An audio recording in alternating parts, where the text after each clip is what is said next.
اور مجمع سیالکوٹ کا چپ رہے گا.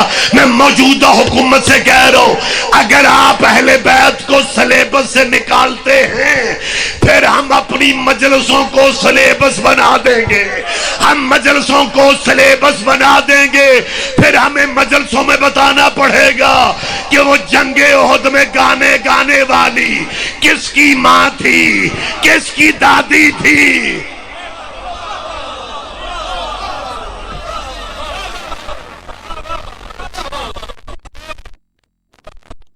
پنجاب حکومت نے 8 مہینے پہلے کیا حصہ ڈالا؟ اللہ کرے آپ کے ذہنوں میں بات ہو, حافظ میری قوم کے کمزور نہیں ہے. ایم پی ایز نے ووٹ کثرت رائے سے دیے اور قانون پاس کر دیا گیا جس کا نام تھا تحفظ بنیاد اسلام بل.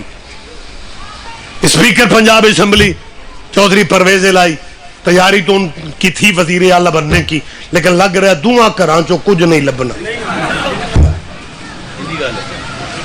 کیونکہ جو فیصلوں میں بندے دیر کر دیتے ہیں تو پھر اسی طرح بیٹھ کے پچھتاتے ہیں. وہ اسپیکر تھے, ابھی بھی ہیں, انہوں نے حصہ یہ ڈالا. تحفظ بنیاد اسلام بل کی تحریر پتہ کیا تھی کہ جیسے اصحاب محمد رضی اللہ ہوتے ہیں ویسے اولاد محمد کو بھی رضی اللہ کہا جائے. درود پڑھتے ہیں اللہم صلی علی محمد وعلی آل محمد. گفتگو میں کہتے ہیں حضرت حسن رضی اللہ نے فرمایا, حضرت حسین رضی اللہ نے فرمایا. اور اگر حسن اور حسین رضی اللہ ہیں پھر نماز والے آل محمد کون ہیں؟ اللہ کرے میری بات آپ تک پہنچ تو رہی ہے نا. لہذا یہ پنجاب اسمبلی میں قرارداد پیش کی گئی اور اسپیکر نے ایم پی ایس کو کہا کہ شاید ہم ساری زندگی اسلام کے لیے کچھ نہیں کر سکے, یہ ووٹ دے دو. یہ حسین رضی اللہ ہے, یہ ووٹ دے دو, شاید اللہ ہماری یہ خدمت ہی قبول کر لے. قرارداد پاس ہو گئی. اور ہم نے ایم پیوں کو ووٹ دیے تھے گلیاں بنانے کے لیے, وہ دین بنا رہے ہیں کہ اولاد محمد کو رضی اللہ کہو. اور جس بچے نے, بچے میں کہتا ہوں ہم سے چھوٹا ہے, وہ جھنگ کا ایم پی ہے, بس صرف مولانا کہنا کافی ہے کیونکہ رواجن کہا جاتا ہے, میں بھی کہہ دیتا ہوں. انہوں نے وہ قرارداد کی فوٹو کاپی لی اور جھنگ اپنے جرنیل ابے کی قبر پہ گئے. فل ان دا بلینک, کوئی آپ بھی سمجھیا کرو, میں نے گھور دینا رہا کرو بیک. اس نے جرنیل ابے کی قبر پہ فوٹو کاپی رکھی, بابے کو بتا رہا تھا کہ جو کام آپ سے نہ ہو سکا میں نے کر دیا کہ اولاد محمد کو رضی اللہ.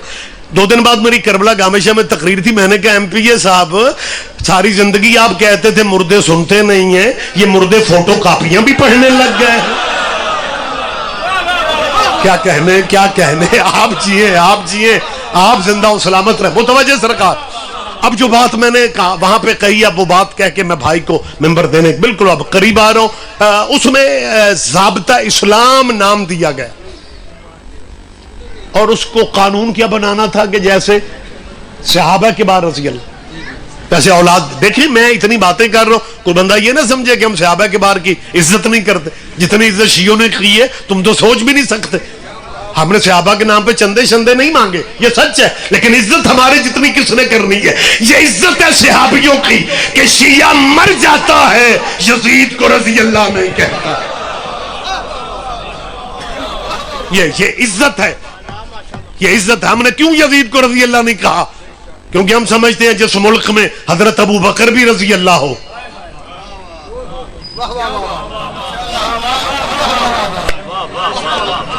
اور جو اسلامی مولوی مسلمانوں کے مجمع میں صدوی بھائی مسلمانوں کے مجمع میں حضرت ابو بکر صحابی رسول کو رضی اللہ کہتا ہے, وہی مولوی انہی مسلمانوں میں کہہ رہا ہے حضرت یزید رضی اللہ. شیعہ دشمنی میں کہاں جا رہے ہو؟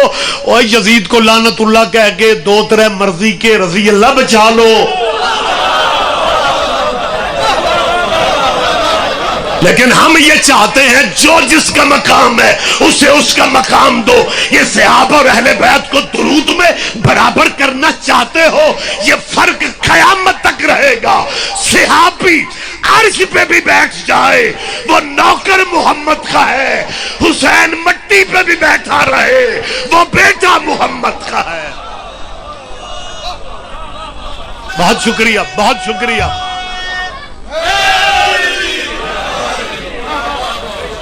آج اگر چودھری صاحبان گجرات کے چودھری یہ کہہ رہے ہیں کہ جی حضرت حسن کو رضی اللہ لکھا جائے گا، اسی لیے تو اللہ جلدی جلدی تم سے کرسی لے رہے یہ نجدہ ٹھیک نہیں۔